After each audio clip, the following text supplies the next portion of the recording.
Prenez rendez-vous avec les spécialistes de la santé sur Radio Jenna. Santé Assure, votre émission santé, répond à toutes vos questions pour votre bien-être. Santé Assure, c'est chaque mardi à 9h GMT sur www.radio.jenna.tg. Posez vos questions par WhatsApp sur le +228 90 13 89 94.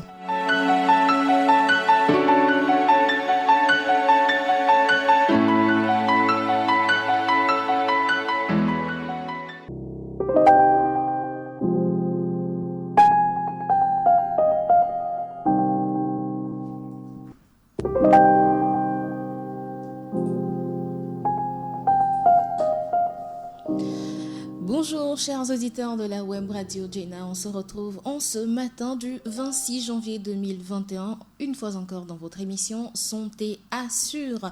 Santé Assure ce matin parle du paludisme et pour en parler, nous recevons un invité.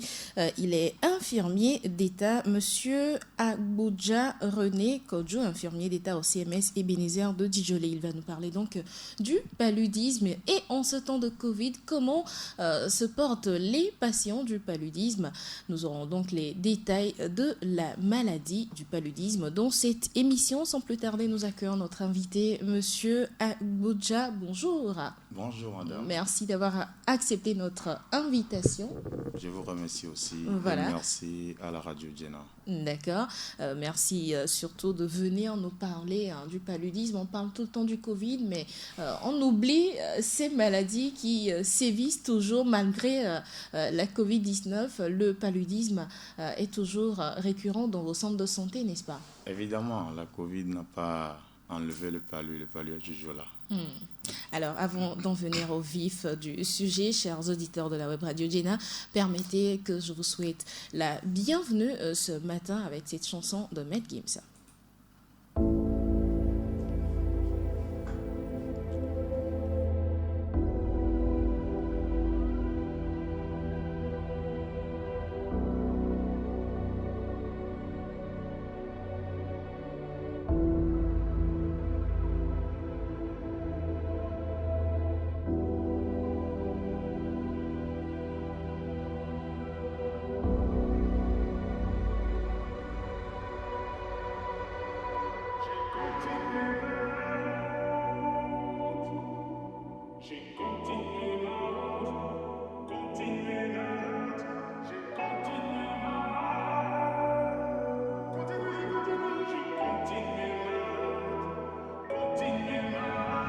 On fait des choses qu'on regrette vraiment.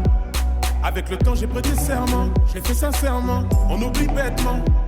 Je rêve d'une vie où je m'endors sagement. Je suis conscient que je te dois tellement. Avec le temps j'ai prêté serment. Je l'ai fait sincèrement et je le dis clairement. J'ai fait des choses que je regrette vraiment.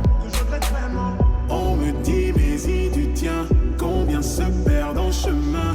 Que ferais-je si j'étais toi? Que ferais-tu si t'étais moi? On me dit mais y du tien, combien m'ont tendu la main. Que ferais-je si j'étais toi? Que ferais-tu si t'étais moi? Je suis venu, j'ai vu, j'ai perdu mon temps. Et je n'ai rien pu faire à part serrer les dents. J'ai rêvé ma vie à travers la vitre. On désire sans effort la miséricorde. Celui qui prend la vie est derrière la porte. Là tu réalises que tout est passé si vite. J'ai continué ma route. J'ai continué ma route. Continué ma route. J'ai continué ma route. J'ai continué ma route. Continué ma route. On fait des choses qu'on regrette, c'est vrai. Et j'ai appris à me mettre en retrait. Parfois je suis distrait et j'en ai trop fait. Je vis la nuit car je rêve en secret. Tous ces mots que je vais emporter. Dans les épreuves je me suis enfermé. Je me mets en danger, je construis, je défais. On fait des choses qu'on regrette, c'est vrai. On me dit mais y du tien, combien se perdent en chemin. Que ferais-je si j'étais toi? Que ferais-tu si t'étais moi? On me dit mais y du tien, combien m'ont tendu la main. Que ferais-je si j'étais toi? Que ferais-tu si t'étais moi? Je suis venu, j'ai vu, j'ai perdu mon temps. Et je n'ai rien pu faire à part serrer les dents. J'ai rêvé ma vie à travers la vitre. On désire sans effort la miséricorde. Celui qui prend la vie est derrière la porte. Là tu réalises que tout est passé si vite.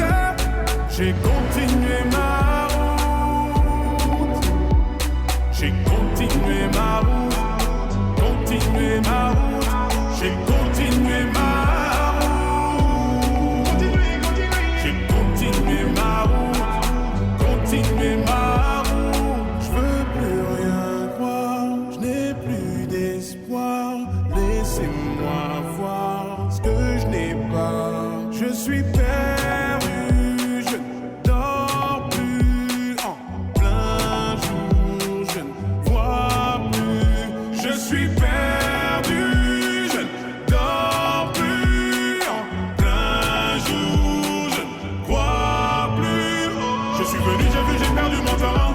Et je n'ai rien pu faire à part serrer les dents. J'ai rêvé ma vie à travers la vitre. On désire sans effort la miséricorde. Celui qui prend la vie est derrière la porte. Là tu réalises que tout est passé si vite. J'ai continué ma route. J'ai continué ma route. Il s'appelle Maître Gims, il chantait à l'instant Le prix à payer, c'est pour vous accueillir dans votre émission Santé Assure. Nous parlons du paludisme ce matin dans cette émission et nous recevons Monsieur Agbodja Kodjo-René, il est infirmier d'État au CMS Ebenezer de Djolé. Alors, Monsieur Agbodja, vous êtes bien installé, j'espère ? Très bien installé. Bien. Alors, tout de suite, dites-nous, qu'est-ce que c'est le paludisme ? Le paludisme... Souvent, les anglo-saxons l'appellent le malaria.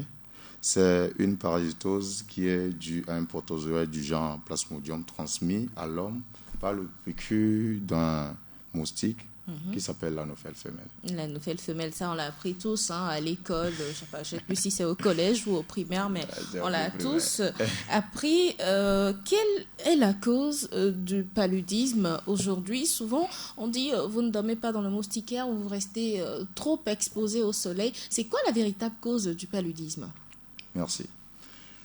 Pour commencer, il faut dire que rien d'autre que le Plasmodium ne donne pas le paludisme.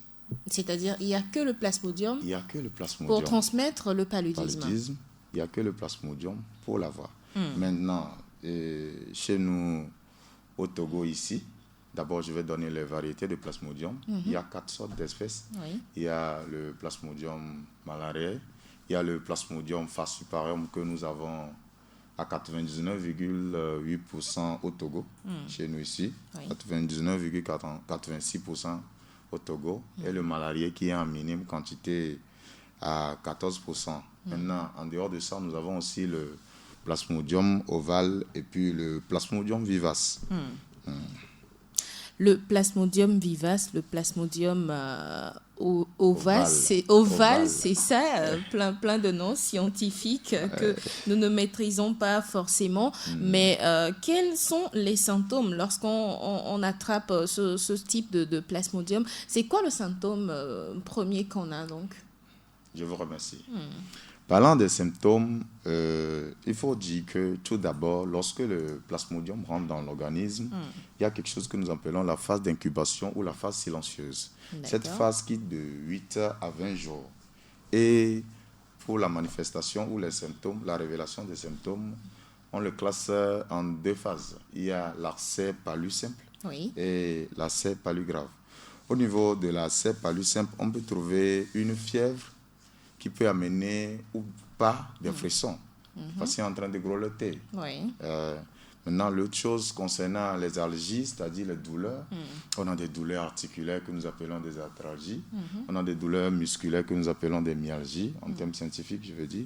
On a des douleurs, les maux de tête que nous appelons les céphalées, les douleurs abdominales et puis les courbatures, c'est-à-dire le mal dans tout le corps. Ouais. Maintenant, il y a des troubles digestifs, l'anorexie, le patient n'arrive plus à manger, il perd le goût de manger, la nausée, il a envie de vomir. Tout le temps, il dit qu'il a envie de vomir. Les vomissements, carrément, des fois, le patient vomit vraiment à outrance. Et parfois, chez les enfants, on trouve aussi la diarrhée. Maintenant, concernant la céphalue grave, là, c'est la phase où on a négligé les signes. se disant, je vais aller chercher des machins pour le contrôler, des tisanes. Et les tisanes, on en parlera forcément d'ici la fin de l'émission. Le plasmodium étant impoli aussi, il ne va pas tolérer. Et surtout récalcitrant parfois. Il va à un autre niveau. Le niveau où il va maintenant, c'est le niveau où je viens d'appeler la céphalue grave. En ce moment-là, en dehors de la densité parasitaire qui est élevée, on a des troubles de comportement. Le patient commence par délirer ou bien il a des hallucinations. Il dit des choses qui ne cadrent pas. Il dit, je vois des choses, ou bien il dit des choses que vous voyez que ce n'est pas pertinent. Maintenant, nous avons des troubles de la conscience. Quand il est là, il somnole. N'importe où, il somnole. Des fois, il peut rentrer dans le coma, c'est-à-dire il perd de connaissance, il n'est plus avec vous. Il y a des convulsions répétées, surtout chez les enfants. Des convulsions répétées. Il y a aussi l'anémie sévère. Cette anémie se manifeste par la pâleur des plantes des pieds et des mains et puis des conjonctives. C'est ce que nos mamans font lorsqu'ils vont dire « toi tu es anémie ». Il y a l'hémoglobinurie. L'hémoglobinurie, au fait, sa manifestation, c'est ce que nous appelons l'urine Coca-Cola, ou foncé. Là-bas, il faut dire que c'est les globules rouges qui ont vraiment éclaté énormément par le plasmodium. C'est ça qui a causé ça. Et il y a aussi la prostration. La prostration, en fait, c'est la fatigue intense. La personne se fatigue. Il n'arrive pas à maintenir l'équilibre. Moins de choses, il se fatigue. Il y a les urines, parfois, en cas de palu, il faut le souligner qu'il y a des urines rares et absents. La personne ne fait plus des urines. Maintenant, il y a l'œdème aigu du poumon. Cet œdème va amener un signe que nous appelons la détresse respiratoire. C'est-à-dire cette personne n'arrive pas à respirer. Il vous dit qu'il a étouffé. Maintenant, il y a ce que nous appelons les collapsus cardiovasculaires ou chocs, qui s'expliquent par des peaux faibles. Les artères périphériques, quand tu touches, tu vois que tu ne le sens pas énormément. Il y a des fois des refroidissements des extrémités. La main et puis les pieds sont très froids quand vous touchez. Il y a des ictères. Les yeux deviennent très jaunes et les conjonctives jaunes. Les hémorragies spontanées, puisque les globules rouges se détruisent tout le temps. Il y a l'hyperparasitisme. L'hyperparasitisme, c'est lorsque la densité est élevée. Merci. Il faut parler dans le micro, s'il vous plaît, sinon on aura du mal à vous écouter. Voilà donc les symptômes. Et quand le patient vient vers vous, comment est-ce que vous vous détectez si c'est soit le premier cas, c'est-à-dire le cas de palu pas trop grave, ou le cas extrême? Par des analyses, ou comment est-ce que ça se fait exactement? D'accord. Là, on parle du diagnostic du palu. Diagnostic, voilà. Pour diagnostiquer le palu, d'abord, nous basons sur les signes cliniques, c'est-à-dire les signes, les fonctions, et ce que le patient présente, ce que je viens de citer. Maintenant, en dehors de ça, nous avons d'autres éléments, c'est-à-dire un examen complémentaire qui nous permet de dépister vraiment si lui là, il est malade du palu. Et la goutte d'épaisse, par exemple. La goutte épaisse, exactement. Il y a aussi le QBC, le Quantify Bot Coat. C'est également un prélèvement de sang? Oui, c'est un prélèvement de sang. Et il y a aussi la fortie sanguine. Il y a aussi le test direct et rapide. Du paludisme? Oui. Quand vous allez à l'hôpital, vous allez voir que on vous dit, maman, on va vous faire le test de palu. Et on vous pique le doigt, on met quelque chose. En quelques minutes, en quelques minutes, on a le résultat. Oui. Et puis, c'est ça. Avec ça, quand on fait les tests, là, on a exactement les résultats. D'accord. Et le traitement aujourd'hui, les avancées, comment ça se présente chez vous? Oui, merci. Aujourd'hui, il faut dire que, tout d'abord, le traitement pour but de permettre une guérison clinique et durable. Parce que le palu, nous sommes dans un milieu endémique au palu.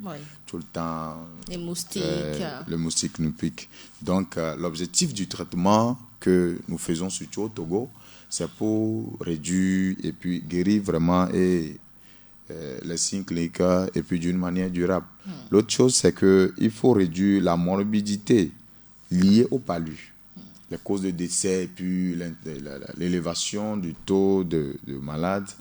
Donc, il faut l'éliminer, ça. Il faut réduire ça. Comment vous le faites? C'est ça que je suis en train de dire. D'accord. L'autre chose, c'est d'arrêter la progression d'une maladie bénigne à une infection grave, potentiellement mortelle. C'est-à-dire, quand ça commence petit, on essaie de le taire en même temps pour que ça ne devienne pas quelque chose de compliqué, des troubles neurologiques dont je viens de citer dans la haut. Il faut réduire aussi l'impact de l'infection placentaire, paludique, et l'anémie liée au paludisme maternel. D'accord. Quand vous guérissez la maman, il faut savoir immédiatement que vous traitez l'enfant. Ah oui. Maintenant, pour l'autre chose, c'est qu'il faut minimiser les chances et le taux de développement de la résistance de la maladie. Le meilleur traitement qui est disponible, je dirais qui est élaboré par l'OMS et puis nous adoptons ça au Togo ici, c'est la combinaison thérapeutique à base d'artémisinine, le CTA. Vous venez, on fait le test et puis ça marche. On vous prescrit donc l'artémisinine. L'artémisinine, la CTA, c'est ça. Je donne un exemple de CTA Quartem. Quartem. Ça, c'est pas une publicité, c'est juste pour connaître. Ah, c'est pas... Oh, non, c'est pas une publicité. Ah oui, parfois, il y a certains évidemment. Médicaments, quand vous donnez les noms, c'est un peu de pub, quoi. Évidemment. Et aujourd'hui, quel est le traitement disponible pour les couches sociales? Le traitement disponible, là, en premier lieu, c'est ça que je viens de dire, c'est le CTA, la combinaison thérapeutique à base d'artémisinine. Et quand vous venez au Togo, quand vous venez à l'hôpital, surtout dans un centre de santé public, on fait le test rapide, direct et rapide, qui est gratuit, bien sûr. Gratuit dans tous les centres de santé? Gratuit dans tous les centres de santé. Mais c'est super. Et ce n'est pas la je précise.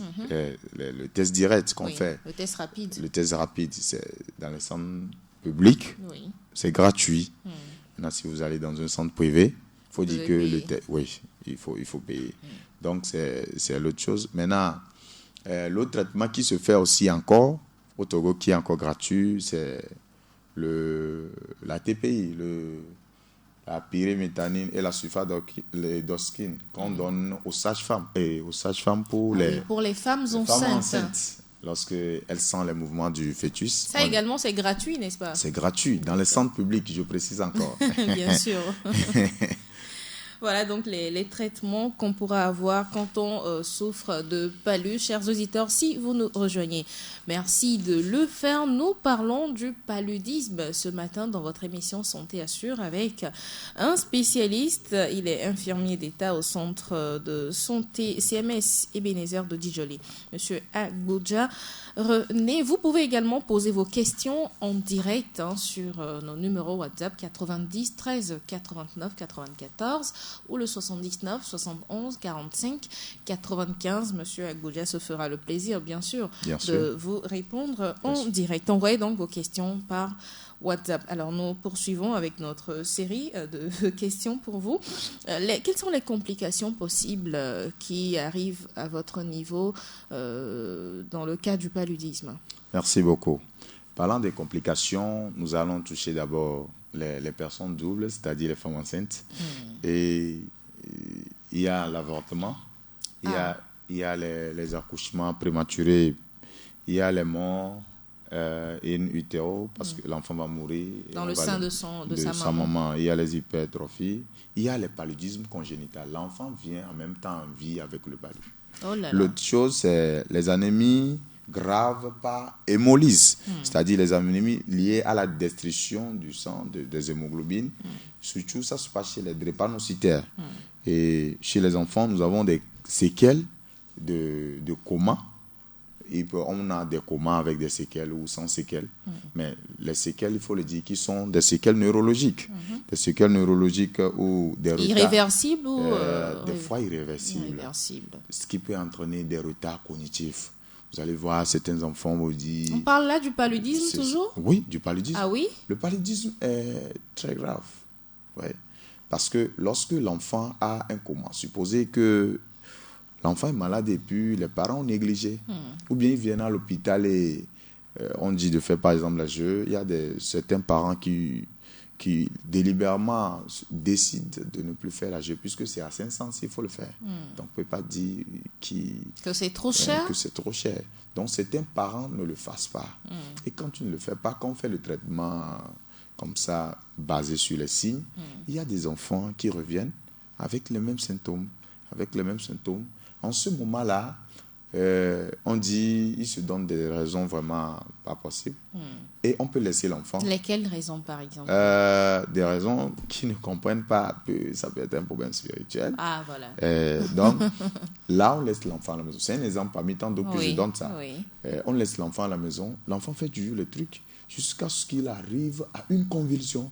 Quand il arrive à une convulsion, les convulsions répétées agissent sur le système neuronal. C'est clair. Et ça réduit la réflexion de l'enfant. Vous allez voir l'enfant qui a grandi. On va dire que dans l'enfance, il a fait des maladies. C'est pour cela, maintenant, il est taré. Et des fois, ça peut amener dans les décès. Nous parlons toujours des complications. Et il y a les autres complications qui sont les détresses respiratoires. Je l'avais cité. Oui. Le patient n'arrive pas à respirer. Il y a les insuffisances rénales. Il y a les convulsions et peuvent entraîner des séquelles irréversibles, je reviens maintenant, et des décès. D'accord. Merci. Et là, c'est donc les complications liées au paludisme. Ouais. Aujourd'hui, en termes de prévention du paludisme, qu'est-ce qui se fait? Est-ce que c'est toujours les médicaments à prendre d'avance pour être... je ne peux pas dire vacciné, mais pour ne pas avoir le palud. Qu'est-ce qui se fait aujourd'hui? Merci beaucoup pour cette question. Aujourd'hui, les gens ont tendance à prendre des médicaments pour dire que bon, je vais prévenir le palud. Je voulais souligner ça aujourd'hui dans cette émission pour nos auditeurs. Lorsque vous avez le plasmodium dans le sang et qu'on vous traite du palud, aujourd'hui, supposez qu'aujourd'hui, le 26, non? Oui. Le traitement finit le 26. Si vous êtes exposé encore aux moustiques, vous serez étonné que le mois prochain, vous allez encore faire le palud. Comment ça? Oui. Puisque les médicaments ne sont pas des vaccins pour le palud. Et on ne prend pas le médicament pour qu'on ne soit pas malade du palud. Maintenant, là où il faut souligner, c'est au niveau de la femme enceinte. D'accord. Au niveau de la femme enceinte, il faut dire que on les donne les sulfadoxines que je viens de citer lorsqu'on sent le mouvement du fœtus. Bon, c'est dans les 16 semaines. Oui. Lorsqu'on sent le mouvement du fœtus, on les donne en prise unique en consultation.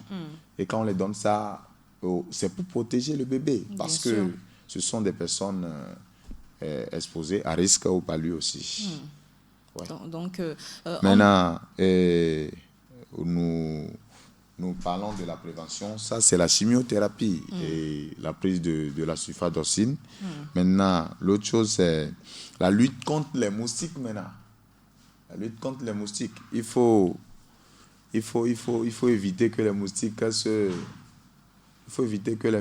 se dispersent. Les moustiques soient nombreux dans nos communautés. Oui. Donc, comment il faut le faire? Il y a la première chose que nous disons, la lutte anti-laver, la destruction des gîtes de ponte, des anophèles, c'est-à-dire les flaques, les gîtes d'eau que nous avons. Il y a le traitement des eaux avec des insecticides. Oui. Nos mamans le font, ils mettent des insecticides là où ils sentent qu'il y a les moustiques. Ça, c'est des préventions. Oui, c'est des préventions. Nous D'accord. parlons de la prévention, bien sûr. Maintenant, il y a la lutte biologique par utilisation des poissons laveurs. Des poissons qui, en même temps, ils consomment le plasmodium. Oui. Oui. Maintenant, l'autre chose, c'est la lutte contre pour les adultes. Et il faut dire qu'en ce moment, on utilise aussi les insecticides. Oui. On utilise les crèmes anti-moustiques. On utilise... Les crèmes anti-moustiques, c'est vraiment efficace? Oui, c'est efficace. Les crèmes anti-moustiques, c'est efficace, surtout si c'est acheté à la pharmacie. D'accord. Si c'est acheté à la pharmacie, c'est efficace. Maintenant, nous avons l'utilisation des mildas, moustiquaires imprégnés de longue durée d'action, Oui. et qui est le plus efficace. Qui est le plus efficace, il faut le dire. Au niveau de la prévention, c'est ce qui est plus efficace. D'accord. On a une question d'un auditeur. Bonjour à vous. Comment distinguer les symptômes du paludisme de ceux du coronavirus? Je comptais bien sûr faire le lien du palu avec le corona. Je pense qu'on va lui répondre à la fin de l'émission. Oui. On va rester dans la droite ligne de ce que nous disions de la prévention. Alors, en termes de prévention aujourd'hui, est-ce qu'il y a un programme de vaccination qui existe contre le paludisme? Merci beaucoup. Et en termes de prévention, c'est vrai, les auditeurs avaient entendu des rumeurs par moment qu'il y a une vaccination qui est là pour le palu. Est-ce que c'est vrai? Et M. René, c'est vrai. OK. Aujourd'hui, on va savoir si c'est vrai ou pas. On va savoir si c'est vrai ou pas.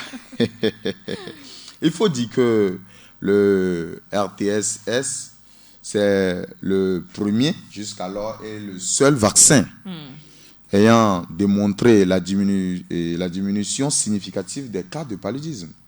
En raison de l'intérêt potentiel du vaccin du point de vue de la santé publique, les principaux organes consultatifs de l'OMS chargés du paludisme et de la vaccination ont conjointement recommandé son introduction progressive dans les zones déterminées en Afrique subsaharienne. Et ils ont cité 3 pays pilotes. Ils ont cité le Ghana, ils ont cité le Kenya, ils ont cité le Malawi. Et c'est eux qui ont commencé par introduire le vaccin en 2019 dans des zones déterminées où la transmission du paludisme est modérée et puis ou élevée. C'est ces pays-là pour le moment. Donc, pour répondre à votre question, est-ce qu'il y a un vaccin? Oui, ouais. Il y en a. Mais pas partout. Il y en a donc pas au Togo? Il n'y a pas encore. Il n'y a pas de vaccin au Togo? Pas encore. Pas encore au Togo, puisqu'il faut l'expérimenter. Mais il y en a au Ghana voisin? Oui, il y en a au Ghana. Il y a au Kenya. Au Cameroun? Non, pas au Cameroun. Au Malawi. Au Malawi. Oui. Maintenant, ils comptent continuer le programme afin que chaque pays soit touché dans les années à venir. Chez nous, au Togo, il y a eu récemment une campagne de distribution de moustiquaires, moustiquaires imprégnés. Alors, qu'en est-il de cette campagne? Ça se poursuit? C'est fini? Ou on continue par distribuer ces moustiquaires-là? À l'instant où je parle, c'est fini. Terminer la campagne? Oui, terminer. Si il y a quelque chose encore, l'État va l'annoncer. Sinon, ce qu'on avait fait en 2020... il faut dire que c'est fini. Et on avait 6,5 millions de moustiquaires qui sont distribués. Au Togo? Au Togo, ça. Mais je suis sûre que la plupart de la population a donc pu bénéficier de ce programme. Le maximum. Le maximum possible. Ouais.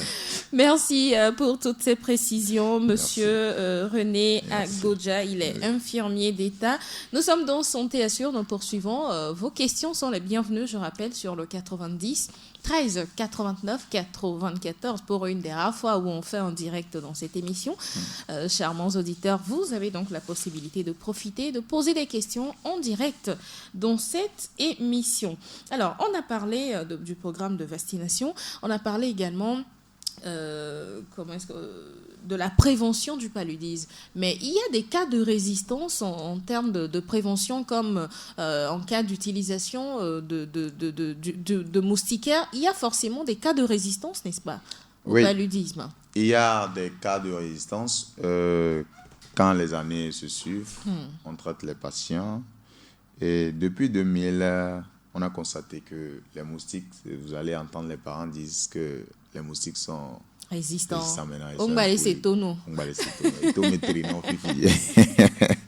faut dire que c'est quelque chose qui a motivé les chercheurs scientifiques et puis ils ont fait des recherches. Et le progrès de la lutte anti-paludique enregistré depuis 2000 sont dus en avant tout au meilleur accès aux interventions antivectorielles, c'est-à-dire du moustique, surtout en Afrique subsaharienne.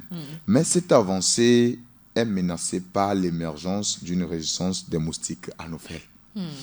Maintenant, selon les derniers rapports sur le paludisme dans le monde, 73 pays ont signalé une résistance à au moins une des 4 chasses d'insecticides, excusez-moi, les classes d'insecticides que nous avons au moins 4. Oui. Et puis, certains disent que non, que quand ils donnent aux moustiques, c'est comme si... Les moustiques ne disent rien, ils vont se cacher après. C'est comme si les on réveille. C'est ce que les rapports de l'OMS nous disent, que 73 pays ont signalé ça. Maintenant, également, entre 2017 et 2019, les 73 pays l'ont signalé. Maintenant, 28 pays ont notifié une résistance à toutes les classes d'insecticides principales. 28 pays ont dit, puisqu'il faut... Ça veut dire que c'est réel, n'est-ce pas? Oui, c'est réel, puisque les recherches se font sur des patients. On fait des études sur des patients, c'est ce que l'étude a démontré. Bon, toutefois, les moustiquaires imprégnés demeurent efficaces. D'accord, dormir sous moustiquaire, c'est le meilleur remède donc, contre le paludisme. Exactement, puisqu'on l'a imprégné. Et aussi les crèmes anti-moustiques, je pense, parce que quand on n'est pas encore en train de dormir et qu'on est dehors, on est également exposé à ces moustiques. Donc là, on peut prendre des crèmes, se frotter les parties qui sont exposées donc, aux moustiques. Et les antipalustres, je parle là des médicaments, les doses que vous injectez en cas de maladie. Il y a également des résistances à ces médicaments. Oui, et il faut dire que, bon, parlant des traitements, nous avons ce que nous appelons l'artéméter. C'est la combinaison que nous injectons. C'est ça qui était là depuis. Auparavant, nous avons la chloroquine. C'est la chloroquine qui était là et on utilisait. Maintenant, il y a l'artéméter qui est là. Mais au fil des années, on voit que l'artéméter aussi présente des résistances. Et puis, on a mis l'artésunate que nous appelons... Bon, finalement, notre anophèle, il mute beaucoup. Hein? Oui, il mute. Il est en train de grandir. Oui. Au jour le jour, il est en train de grandir. Surtout dans les cas de palud grave, il faut utiliser de l'artésunate. L'artésunate. Oui, l'artésunate. Et bien évidemment, c'est sur prescription. Hein. Ouais, on ne va pas en pharmacie juste comme ça. Et on se procure Personne ne peut même pas le faire parce que c'est autorisé au centre particulier. D'accord. On ne peut pas aujourd'hui aller en pharmacie et acheter de l'artésunate. Oui. Et bon, en injectable, bien sûr. Hein. Ce n'est pas possible. Non, ce n'est pas possible. D'accord. Si c'est les comprimés par lui là. C'est ça même qui fait qu'il y a même les résistances. Quand les patients même... prennent trop. Ils se disent, ils se sentent... C'est également un problème. Hein. Aujourd'hui, je sens juste un petit mal de tête où j'ai une petite fièvre, je suis en train de grelotter. C'est pas lui, j'ai donc pour rapidement on file en pharmacie, on achète de l'artéméter, on prend sur 3 jours ou 5 et puis bon, on se dit c'est parti. Alors que peut-être c'était même pas du palud. C'était même pas du palud. Attention donc à des prises exagérées des médicaments. Alors on va faire le lien maintenant, paludisme, coronavirus. En ce temps de crise liée à la Covid-19, Monsieur Agboja, est-ce que les patients du paludisme, le chiffre est en hausse, en baisse? Comment se porte le chiffre aujourd'hui en matière de paludisme dans vos centres de santé? En matière de santé liée au paludisme, au moment du corona, il faut dire que depuis mars où le corona a apparu au Togo, ça a vraiment réduit les patients liés au palud. Le pourquoi, c'est des problèmes psychologiques. Oui. Parce que les symptômes sont vraiment semblables. C'est des symptômes qui sont familiers. Donc, ça fait que les patients ne viennent pas. Mais il faut dire que au fil du temps, lorsque nous sommes entrés en juillet, le palud a repris. Jusqu'au jour de maintenant, lorsque tu fais la constatation. Les chiffres sont en hausse, en baisse, comment ça se porte? Au moment les patients arrivent plus? Les patients arrivent plus, surtout en ce mois de janvier. D'accord. Les patients arrivent énormément. On va dire que le coronavirus tue moins que le paludisme ou c'est le palud qui tue? Ça même, on ne peut pas faire une nuance parce que le coronavirus, je donne le terme ainsi, c'est un passant. Le palud est né longtemps et le palud tue, selon les recherches qui ont été faites, le palud tue tous les 45 minutes un enfant au moins dans le monde. Dans le monde. Donc, le corona n'aura pas détrôné le paludisme. Non, il est trop petit. Et nous en venons ainsi à la question de notre auditeur. Comment distinguer les symptômes du paludisme de ceux du coronavirus? Parce qu'en début d'émission, vous avez cité les symptômes. Il y avait les détresses. La perte d'appétit. On retrouve tout ça également dans les symptômes du coronavirus. Je crois qu'il se perd et il a raison de poser la question. Évidemment, je vais le répondre ainsi. Concernant les signes du palu et les signes du corona, il faut dire qu'ils ont des signes familiers. D'accord. Parce que ça n'attrape que le même organisme. Si je dis le même organisme, je ne parle pas de la même personne. Donc, si un corps étranger rentre dans l'organisme réagit. Tout organisme a sa manière de réagir. Soit par les maux de tête, soit par la fièvre, soit par les fatigues, tout ça là. Donc, ça fait qu'on se retrouve dans les symptômes du palu. Maintenant, comment est-ce qu'il faut distinguer les symptômes? Premièrement, je réponds à l'auditeur que la distinction visuelle serait un peu compliquée. Il faut donc se rendre dans un centre de santé. Dans un centre de santé, se faire consulter, faire le test de palu. Il y a cette réticence. Bon, c'est vrai que ça a diminué, mais au début du corona, les gens étaient trop réticents à aller dans les centres de santé parce qu'on se dit, aller dans un centre de santé en ce moment, c'est aller se faire contaminer dardard du coronavirus. C'est un problème. Oui, mais aujourd'hui, je pense que, cette crise est quand même en train de diminuer. Il n'y a pas de problème aujourd'hui. Et l'autre chose qui est avantageuse que je peux dire aux auditeurs, tu peux aller à la pharmacie acheter le test direct rapide du palu. Ah oui. Tu dis tu veux le test et puis on te le vend. D'accord. À la pharmacie, tu fais ça toi-même. En pharmacie? C'est comme le test de grossesse. D'accord. Le test de grossesse. Ah, ça c'est une très belle information. C'est-à-dire vous vous rendez dans n'importe quelle pharmacie, vous demandez... Vous cherchez le test direct de palu. Sinon pas, ils vont vous dire, ils vont vous orienter. D'accord. Ils vont vous orienter. C'est mieux que de faire même le traitement que nous faisons nous-mêmes à la maison. Normalement. C'est le prix que je ne connais pas pour donner maintenant. Mais normalement... Dans toutes les pharmacies, il y en a. Oui, dans toutes les pharmacies. Surtout à Lomé ici. Alors, j'espère que, chers auditeurs, vous avez noté cette partie. C'est important de savoir si on a le palu avant de passer à un traitement. Exactement, parce que nous le négligeons. Même dans un centre de santé, il faut prioriser le test rapide ou le frottis pour pouvoir savoir si on est souffrant du paludisme. Évidemment, si la personne vient en premier lieu... si c'est la journée, si vous êtes de garde, vous consultez par exemple, si la personne vient, si c'est la journée, automatiquement nous faisons le test. Mais si c'est la nuit aussi, nous faisons les tests directs. D'accord. Mais si le test direct n'est pas là, nous faisons juste des soins symptomatiques. Mais il faut dire que ça n'a jamais manqué quand même.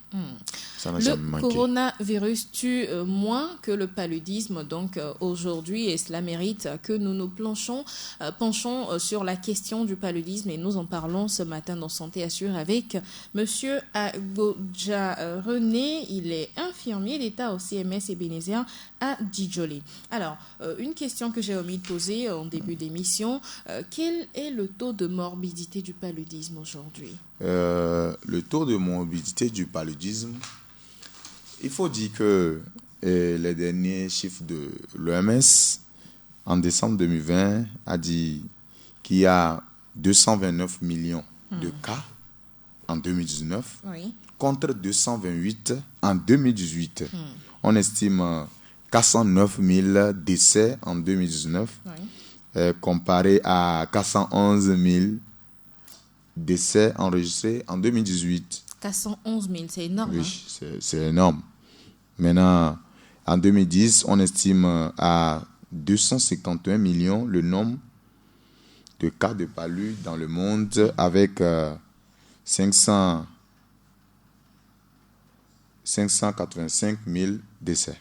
Voilà. Maintenant, il est important de noter aussi que les enfants âgés de moins de 5 ans constituent le groupe le plus vulnérable touché par le paludisme. En 2019, ils ont représenté 67% des décès imputables au paludisme dans le monde, soit un chiffre de 274 000. Énorme. Oui, les chiffres sont donc énormes. Il ne faut pas négliger. Quand vous suivez ça là, Et ce qui fait pitié, c'est que... D'accord, je pense que vous allez me poser ça sur la population. Non, mais vous pouvez y aller, allez-y. Et ce qui fait pitié, c'est chez les enfants que ça tue beaucoup. Les enfants de quelle tranche d'âge? Moins de 5 ans. Moins de 5 ans. De 5 ans en bas, ça tue beaucoup. Et c'est des enfants qui sont négligés.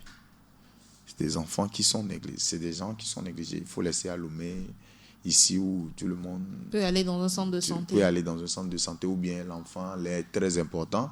Il faut aller dans les communautés, vous allez voir. Les enfants, bon, la maman est partie au champ. Il laisse l'enfant seul à la maison. Il n'est pas là, il est en train de s'amuser. Le signe commence pas à apparaître. Il faut dire que le signe ne vient pas, ainsi de suite. Et c'est des enfants qui n'arrivent pas à s'exprimer. Il ne peut pas te dire, maman, j'ai mal ici. C'est la fièvre qui va te donner l'information. Ou bien c'est la confusion. Ou bien tu vas sentir que l'enfant n'arrive pas à manger. Oui, et dans ces coins reculés, est-ce que les soins sont gratuits, les soins sont accessibles dans ces zones-là? Plus qu'à Lomé. Plus qu'à Lomé? Oui. Ah. Plus qu'à Lomé. Et pourtant, il y a encore des réticences. Et la résistance est liée à la population. La population elle-même. Nous allons évoluer dans cette émission. Quelle efficacité des plantes médicinales utilisées par les citoyens remarquez-vous aujourd'hui? Est-ce que les plantes, puisque nous sommes en Afrique et on connaît la valeur donc, des plantes médicinales, est-ce qu'il y a une efficacité de ces plantes-là? Bien sûr. Bien sûr. Vous avez parlé d'artémisia, d'artémisinine. Ouais. Aujourd'hui, on a la plante de l'artémisia qui s'utilise un peu partout, surtout avec l'arrivée du corona. Ouais. Quelle est l'efficacité de ces plantes?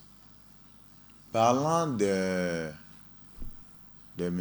plantes traditionnelles, médicinales, il faut dire que toutes les plantes liées au palu, les plantes sont efficaces. Mais le problème, je parle de mon expérience personnelle que j'ai faite. Le problème, c'est que les parents traitent le palu là où il n'y a pas le palu. D'accord. Ce qui n'est pas bien. Si je n'ai pas mal au ventre, je vais aller prendre un antibiotique du ventre. Il y a deux choses. Si le rein n'a pas dans une accélération lorsque tu consommes, vous prenez de l'eau de boisson, si le rein n'a pas éliminé ça, le corps paie le prix. Ah. Donc, en ce moment, au niveau des médicaments, nous savons qu'on parle aussi de la posologie, c'est-à-dire la dose à prendre. Oui. Il y a la posologie, la dose, la prise par journée, la prise selon l'âge, selon le poids. Selon l'âge, selon le poids de la personne. Donc, les plantes fonctionnent évidemment très bien. C'est dans les plantes qu'on trouve les principes actifs. Aucun médicament au monde n'est sorti de l'air ou de la terre. Le tout est donc de connaître la dose. Maintenant, de connaître la dose, de savoir si tu as exactement le palu. Aujourd'hui, je vais chez les patients qui m'appellent que, monsieur René, j'ai un souci, mais je suis allé acheter la Thémésia. J'ai pris 3 paquets, mais ça ne va pas. Ça ne va toujours pas. Mais pourquoi tu m'appelles maintenant? Il faut continuer par prendre. C'est des mauvaises habitudes. D'accord. Aujourd'hui, qu'il y a encore beaucoup de personnel de santé, non, il faut dire que maintenant, ça ne suffit pas, mais il y en a plein. Quand tu marches de 3 rues, tu peux trouver. D'accord. Les qualifiés. Est-ce qu'il faut mélanger ces traitements avec les prescriptions du médecin, ces plantes? Est-ce qu'on en prend? On prend également de l'artémisinine en pharmacie. Est-ce qu'on doit mélanger ça? Ce n'est pas bien. Ce n'est pas du tout bien. Il y a forcément des conséquences. Et quand vous faites ça comme ça, ce n'est pas bien. Il ne faut pas le prendre. Je réponds comme ça. Ce n'est pas du tout bien. Non, ce n'est pas bien. D'accord. Ce n'est pas bien. Nous sommes presque à la fin de cette émission, Monsieur Agbodja. Est-ce qu'on pourra un jour parler de l'élimination du paludisme dans nos communautés? C'est possible?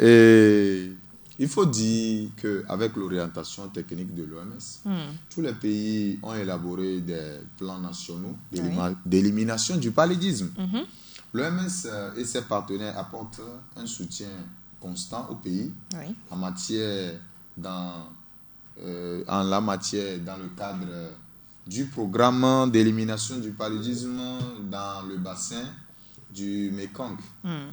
Il s'agit de la phase pilote qui va s'étendre aux autres zones plus tard. D'accord. Pour voir si on peut éliminer. Ils ont sélectionné un milieu pour voir exactement si on peut tout éliminer. On peut éliminer le paludon. Est-ce qu'on peut parler de ça? On est en train. Donc, ça veut dire que les efforts continuent d'être faits par l'OMS. Les efforts continuent tout le temps. Ça continue. Pour éliminer cette maladie, à titre individuel, que devons-nous faire face à cette maladie du paludisme? À titre individuel, ce que je vais dire, il faut tout d'abord mettre en pratique les mesures de prévention. Comme on l'a cité en début d'émission. Et puis, il faut se faire soigné par un agent de santé qualifié. Oui. D'accord. Nous sommes à la fin de cette émission, M. Agboudja Kodjo-René. Quel sera votre mot de la fin? Mon mot de fin, c'est de dire à la population de ne plus négliger le palu, que ça tue plus que le coronavirus. Et ça tue les enfants chaque 45 minutes dans le monde. D'accord. C'est pas moi qui l'ai dit. C'est l'OMS. C'est des chiffres assez précis que nous avons eus dans cette émission avec l'infirmier d'État, Monsieur Agboudja Kodjo-René. Je vous remercie énormément d'avoir pu trouver du temps pour nous ce matin. C'est pas évident, hein? Vous devriez être en consultation peut-être quelque part. Merci beaucoup. C'est moi qui vous remercie pour l'intérêt de la population. D'accord. Merci également à vous, chers auditeurs. Comme vous l'avez appris ou comme nous l'avons tous appris dans cette émission, le paludisme reste la première cause de mortalité aujourd'hui. Ne négligeons donc pas cette maladie, et surtout chez les enfants de moins de 5 ans qui sont les plus exposés. Je pense que nous avons l'obligation de les protéger et de les emmener dans un centre de santé dès qu'il y a des symptômes. Abraham, merci pour la réalisation technique de cette émission. Moi, c'est Joanita Blavotry. Je vous donne rendez-vous mardi prochain à partir de 9h pour un nouveau numéro de votre émission Santé Assure. D'ici là, portez-vous bien surtout. Bye bye. Prenez rendez-vous avec les spécialistes de la santé sur Radio Jena. Santé Assure, votre émission santé, répond à toutes vos questions pour votre bien-être. Santé Assure, c'est chaque mardi à 9h GMT sur www.radio.jena.tg. Posez vos questions par WhatsApp sur le +228 90 13 89 94.